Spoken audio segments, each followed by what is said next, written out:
안녕하세요. 화상관제인 홍익 변호사입니다. 임차보증금 양도와 관련된 케이스를 한번 공부해 보겠습니다. 질문입니다. 임차인이 임대인과의 임대차 계약 후 이를 토대로 하나은행으로부터 임대차 보증금 3억 8천만 원을 대출받았습니다. 이 대출에 대하여 대한도시주택보증공사 허그가 보증을 썼습니다. 허그의 보증서로 대출을 받은 거죠. 우리가 기업에서 신용보증기금, 기술보증기금 보증서 갖고 은행에서 대출받은 거하고 똑같이 생각하면 됩니다. 허그는 임차인으로부터 임대차 보증금 반환 채권을 양수받았습니다. 이후 임차인이 파산송을 받았는데 허그는 사기로 인한 임대차 계약 및 대출 계약임을 들어 보증을 거부하고 면책 통지서를 하나은행에 통지하였습니다. 현재 파산관제인은 보증금 1억 2천만 원을 회수했는데 이 돈은 임차보증금 양수인 허그에 반환해야 하는지 아니면 하나은행을 포함한 채권자들에게 배당해야 하는지 아니면 하나은행에 반환해야 하는지 세 가지 방안을 고민하고 있습니다. 정답은 과연 무엇일까요? 그래서 이제 제미나이에 물어봤습니다. 제미나이 프로의 답변. 이 문제는 복잡한 파산법 및 채권법 관련된 쟁점을 포함하고 있어 정확한 해결을 위해서는 여러 사실관계 확인 및 법률 전문가의 심층적인 검토가 필요합니다. 다만 제시된 정보를 바탕으로 각 방안의 가능성 및 법률적 쟁점을 설명해 드릴 수 있습니다. 쟁점 분석. 허그의 보증 거부 및 면책 통지 효력. 허그는 임차인이 사기로 인한 임대차 계약 및 대출 계약임을 들어 보증을 거부하고 면책 통지를 하였습니다.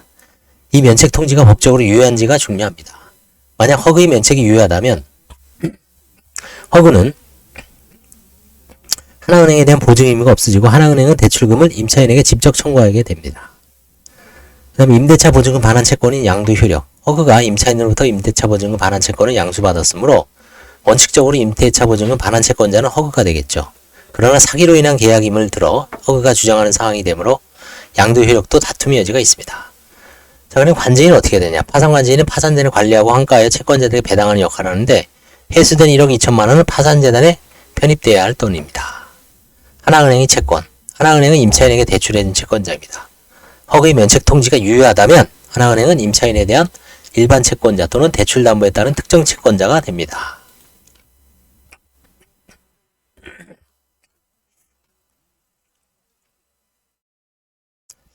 그래서 이제 결국은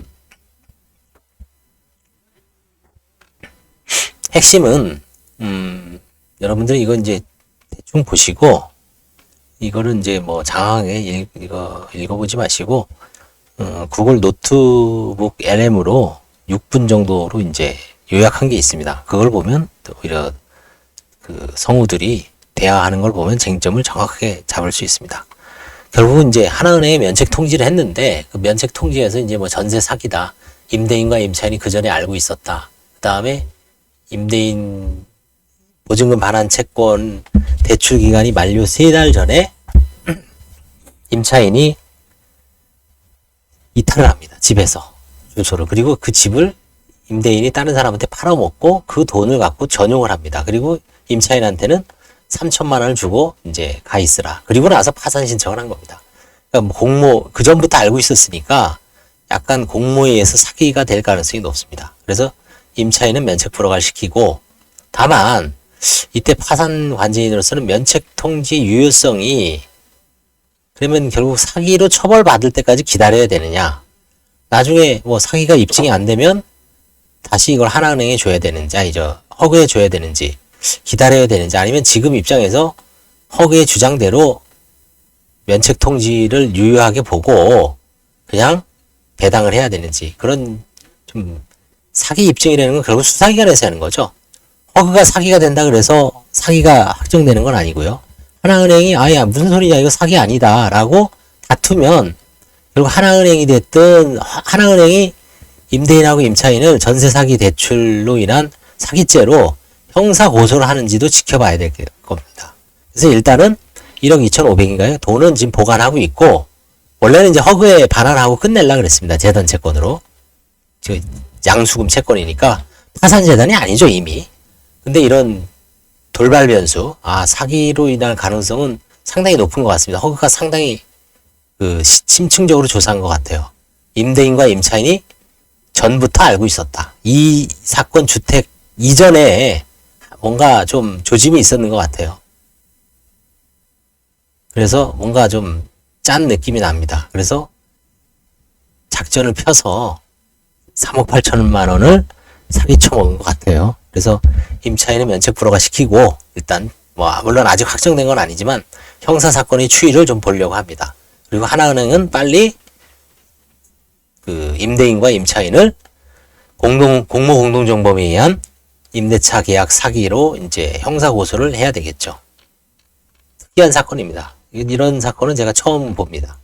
타상간제 19년 했지만 이렇게 사기를 물론 가끔 채권자하고 임대인과 임차인이 짜고서 하는 경우는 있습니다. 옛날 그 한국주택금융공사 시절에 대출을 받아서 보증서를 대출을 받아서 자금 전용하는 건 많이 봤죠. 우리가 뭐 주택 전세자금 대출로 받은 다음에 뭐 사업자금으로 전용하고 그 다음에 임대인이 나중에 봤더니 뭐 엄마 친구고 그래서 짜고서 이제 자금을 전용하는 거죠. 돌려주는 거죠.